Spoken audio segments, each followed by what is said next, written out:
आउज़ुबिल्लाहिमिनश्शैतानिर्रजीम बिस्मिल्लाहिर्रहमानिर्रहीम।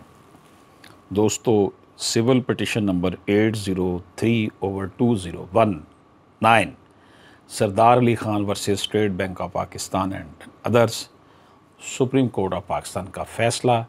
Mister justice Sardar Tariq Mahmood साहब, mister justice Mohammad Ali Mazhar साहब ने इस केस को सुना।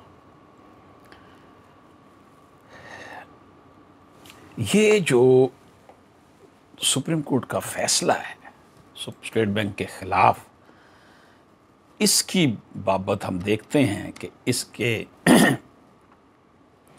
जो है वो फैक्ट्स क्या हैं।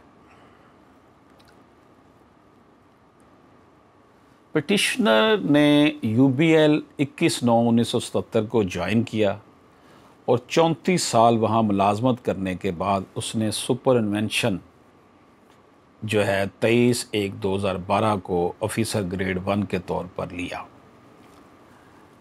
पिटिशनर कहता है कि जो फुल एंड फाइनल सेटलमेंट हुई उसके पेंशनरी बेनिफिट्स की, उसके मतलब उसका कोई मसला इस वक्त उसको दरपेश है, जिसको लेकर वो कोर्ट में आया हुआ है।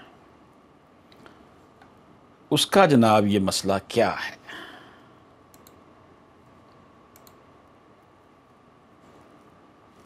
उसने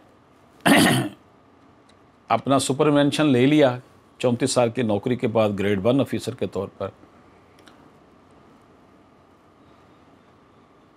उसने कहा जनाब जो मेरे बेनिफिट्स, पेंशनरी बेनिफिट्स दिए गए वो सही तरीके से वर्कआउट नहीं किए गए, सही तौर पर वो कैलकुलेट नहीं किया।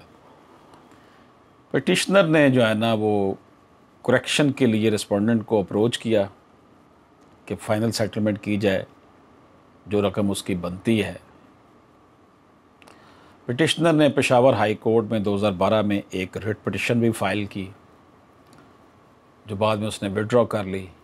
उसने एक और रिट पिटिशन 2013 में फ़ाइल की, जो कि डिसमिस हो गई इस ग्राउंड पे कि private bank is not amenable to the writ jurisdiction, कि जो प्राइवेट बैंक है यूबीएल, उसके ऊपर जो है वो रिट पिटिशन नहीं बनती,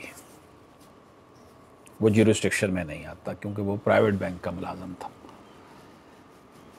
अब रिट ज्यूरिस्डिक्शन, कॉन्सिक्वेंटली ही filed civil suit number 741/1 of 2000 in the court of civil judge Dera Ismail Khan for declaration and permanent injunction, in which he prayed that being retired employee of the UBL, he is entitled for his pensionary benefits in accordance with the law and the rules of the bank cannot curtail such benefits.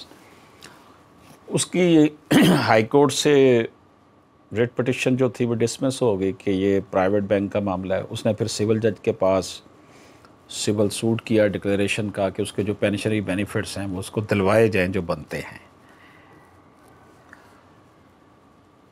Civil suit जो उसने file किया, trial court ने judgement दी 2015 में और उसका suit जो है वो उसने डिसमिस कर दिया। फिर वो एडिशनल डिस्ट्रिक्ट जज के पास अपील में चला गया, वहाँ से भी डिसमिस कर दिया गया उसका suit.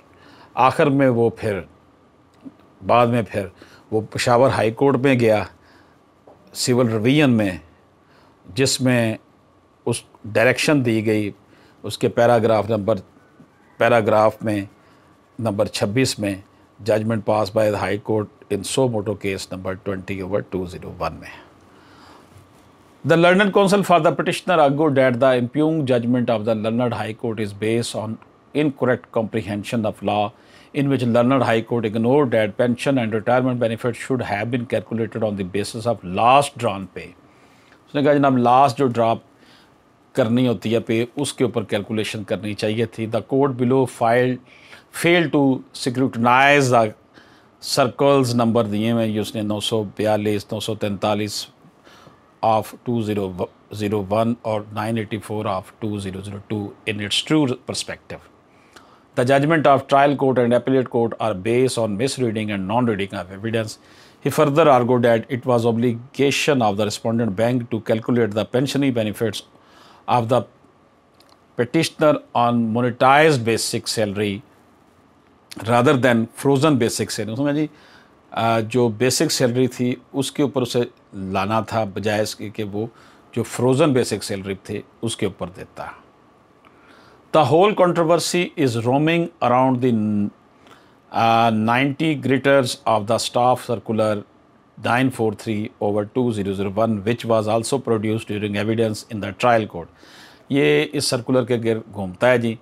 This office circular was issued by chief HRD, chief financial officer. इसने ये किया था। अब इसमें उन्होंने पेंशन और ग्रेजुटी के जो SORs थे उसको उन्होंने डिस्कस किया इस जजमेंट बड़ी डिटेल में। जो जजमेंट का नंबर मैंने आपको बताया है, आप इस जजमेंट को देख लीजिएगा। और इसका जो उन्होंने the issue of the staff circular has already taken into consideration by the this court in the forced judgment which cannot be question और re-agitated by the petitioner for de novo consideration। The learned counsel for the petitioner miserably failed to annotate or draw our attention to any defect in the concurrent findings recorded by trial court and appellate court as well as in the impugned judgment of high court।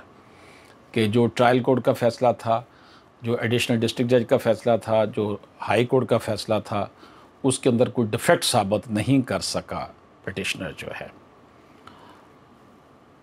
जो इन्होंने rightly dispose of the revision application in the terms of forced SMC judgment of the court rather than our dismissal of revision application.